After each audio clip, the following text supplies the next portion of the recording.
Parte 11. E depois disso, eu me tornei Shiva, o deus da destruição. Recebi 406 demônios. Entre eles, havia um anjo chamado Nemadeu. Ele está entre os anjos que foram expulsos do céu com Lucifer. Eu estava trabalhando para o diabo. Como humano, eu vivia neste mundo 2 dias por semana. Mas os outros dias, eu estava vivendo com o diabo. Além do esqueleto que eu tinha no meu corpo, recebi um segundo, e o diabo me ensinou como lutar contra as igrejas, como fazer igrejas afundar no sono espiritual ou apostasia, como contar as semanas de Daniel e como se preparar o retorno de Jesus. O retorno de Jesus. Aqui eu gostaria de explicar por um momento.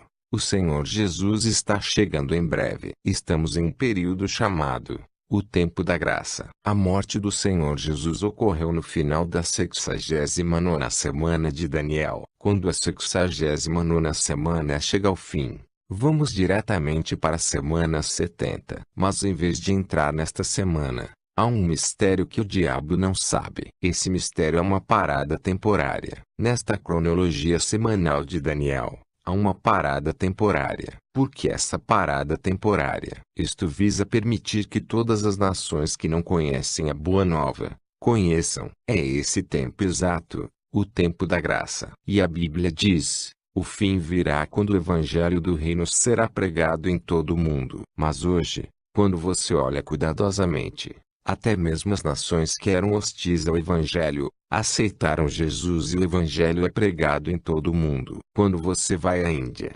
encontra cristãos indianos. Se você for até mesmo no Iraque, encontrará cristãos iraquianos, e até no Japão haverá cristãos. Esta é uma prova de que o Evangelho já alcançou todas as nações e que estamos agora no final do tempo da graça. Além disso, já estamos vendo os sinais que o Senhor Jesus deu. E até mesmo os 2 principais protagonistas da escatologia já estão lá. Temos o Império Romano pagão e a adoração levítica, o sacerdócio levítico. Porque Jesus foi acusado pelos judeus, mas morto pelos romanos. Para que entrássemos na 70ª semana, esses 2 protagonistas tiveram que reaparecer. Agora o Império Romano já está lá com o que é chamado a União Europeia (UE). Existe uma moeda única denominada euro. Há um exército, uma constituição.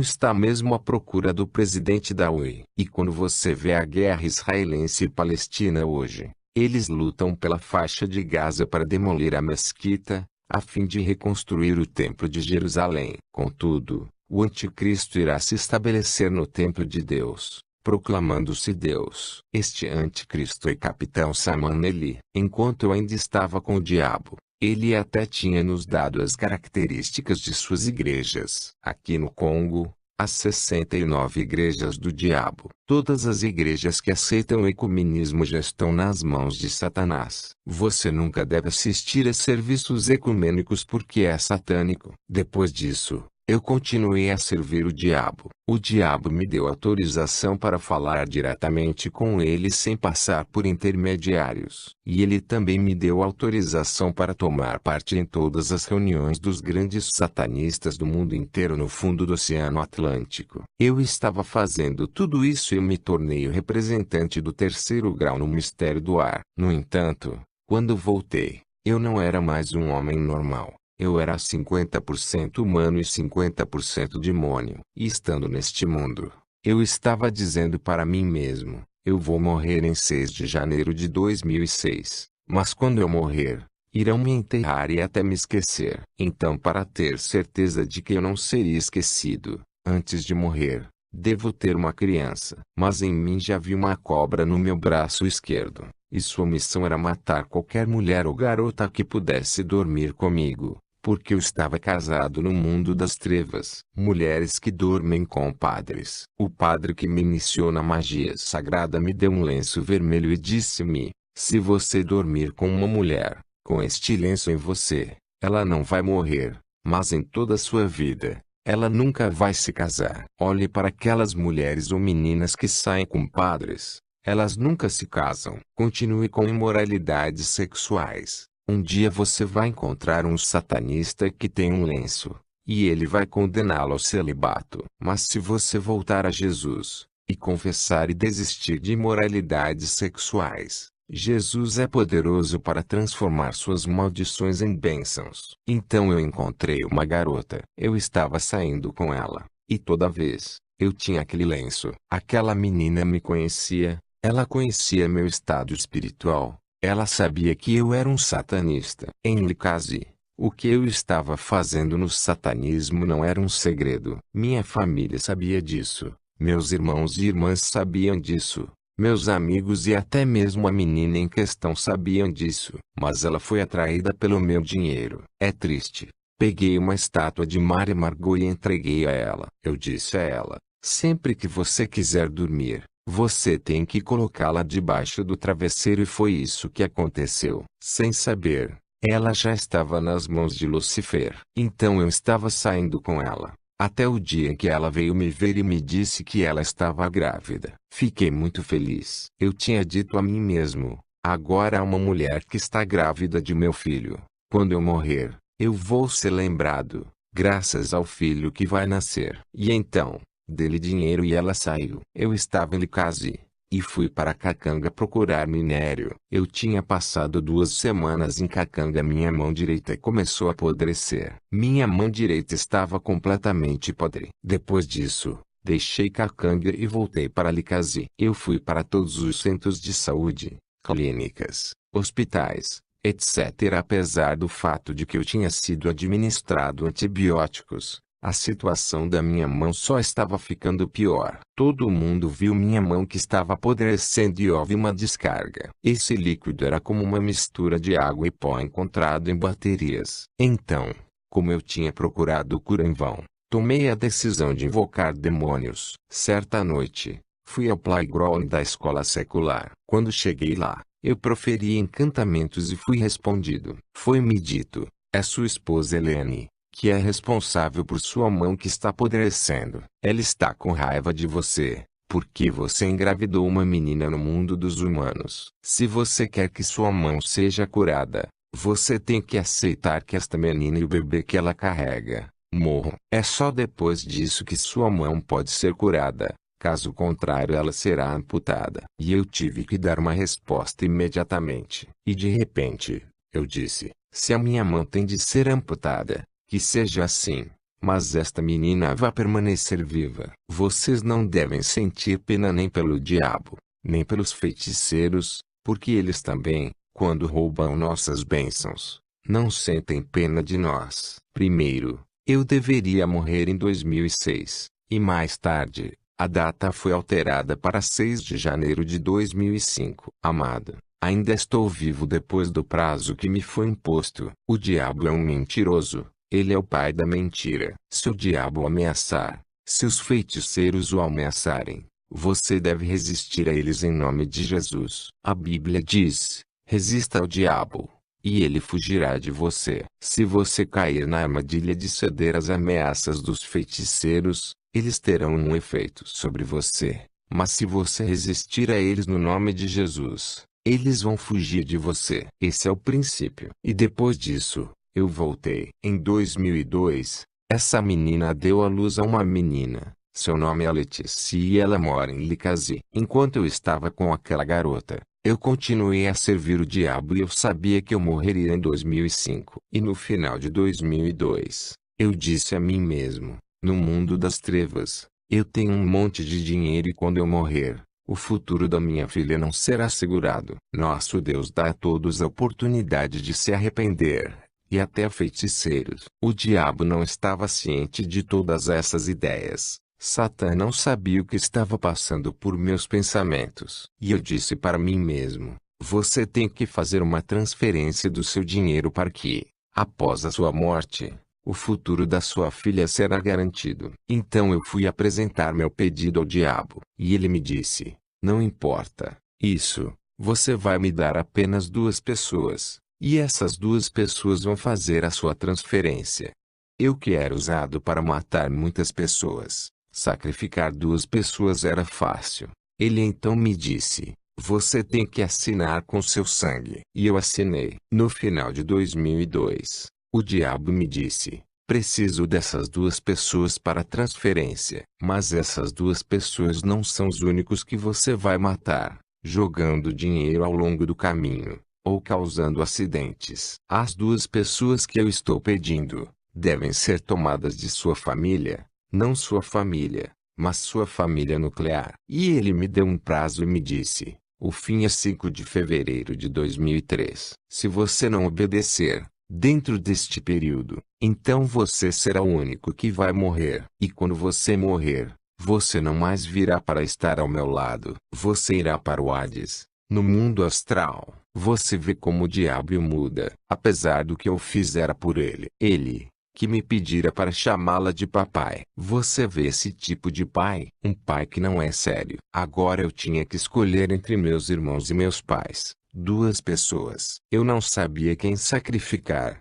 Eu estava com medo. Eu estava no serviço de Satã. Por um lado eu tinha medo dele, e por outro lado eu não queria sacrificar os membros de minha família. Então, em mim, houve aquela luta. E como eu sabia o que o diabo era, eu era obrigado a me submeter a ele, e continuei a servi-lo. Um dia, numa grande reunião, o diabo nos deu muitas estratégias para aprisionar cristãos verdadeiros, para ganhar almas para o mundo astral, e no final, deu a cada satanista uma tarefa. Minha missão era ir matar 10 pessoas, além de as 2 pessoas que ele pediu na minha família. E eu causei um acidente de trânsito, e havia 13 mortos. Depois disso, fomos a outra reunião. E naquele encontro, cada satanista teve que dar o relatório de sua missão. E o diabo estava sentado em seu trono, e todos nós estávamos lá. Éramos muitos, e tivemos que dar o relatório por sua vez. O primeiro avançou,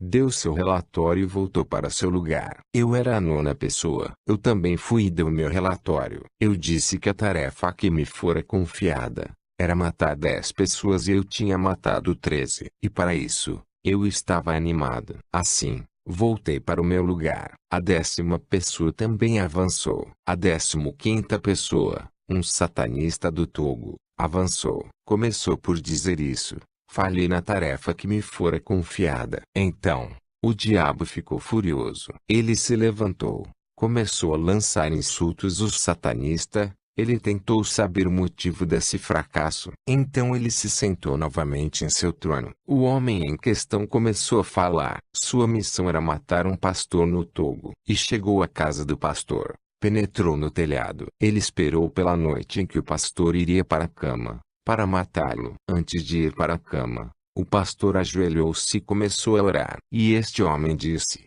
ele estava orando e quando estava orando, eu não senti nada. Eu ainda estava no telhado. Eu estava esperando o final da oração para agir.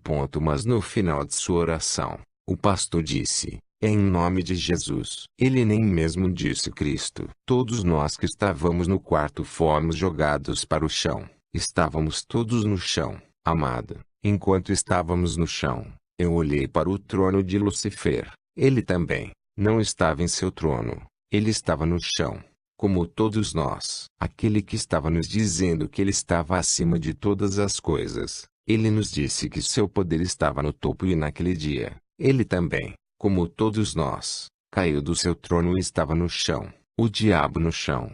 Ó meu amado, a Bíblia diz: antes do nome de Jesus, cada joelho deve se curvar. Até o diabo deveria dobrar os joelhos diante do Rei dos Reis. Porque Jesus, o Rei dos Reis, foi dado o nome que está acima de todo nome. E antes do nome de cada joelho deve se curvar. Toda a língua deve confessar que Jesus é Senhor. Eu vi o diabo no chão. Eu vi com meus próprios olhos Lucifer no chão. E depois disso ele se levantou e começou a lançar insultos ao homem. Aquele que mencionou esse nome, ele foi levado e morto. Um conselho: se você é um feiticeiro, e acontece que alguém lhe envia uma missão para matar um cristão, se você falhar, saiba que é a graça de Deus. Se você falhar, não volte ao seu acampamento para dar o relatório, você será morto. Se você falhar, vá depressa para a igreja e confesse o que você fez. Eles vão orar por você e você será entregue como eu a Jesus. E assim que o diabo se levantou,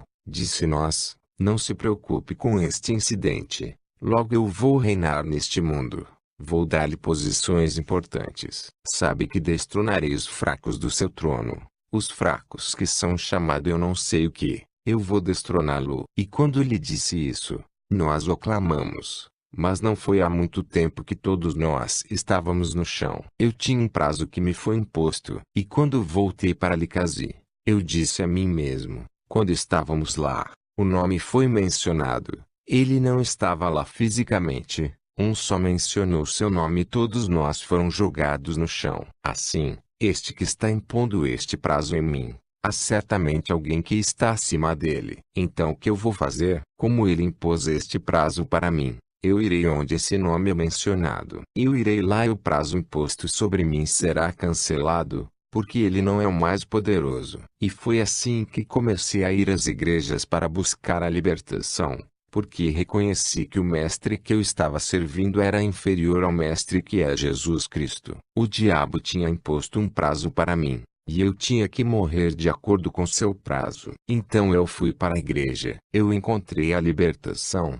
O prazo que o diabo tinha imposto sobre mim foi cancelado. Eu não morri em 2005. E hoje, eu ainda estou vivo. Minha entrega demorou um ano. De 3 de fevereiro de 2003 até 3 de fevereiro de 2004, no hospital. Fui a 23 igrejas. Minha família me rejeitou. No começo, eu lhe disse, você deve correr o risco de dizer a verdade. Eu disse a verdade na minha família, e por causa disso, eu fui perseguido. Fui abandonado, mas Jesus não me abandonou. Não foi fácil para o diabo me deixar ir. Com todos os segredos que eu conhecia, com todo o treinamento que recebi dele, ele me treinou para lutar contra os cristãos, para destruir, para sabotar a obra de Deus. Ele me deu muitas estratégias e técnicas. Quando eu estava tentando dar minha vida ao Senhor Jesus, o diabo, sabendo muito bem que se eu for entregue e começar a revelar seus segredos,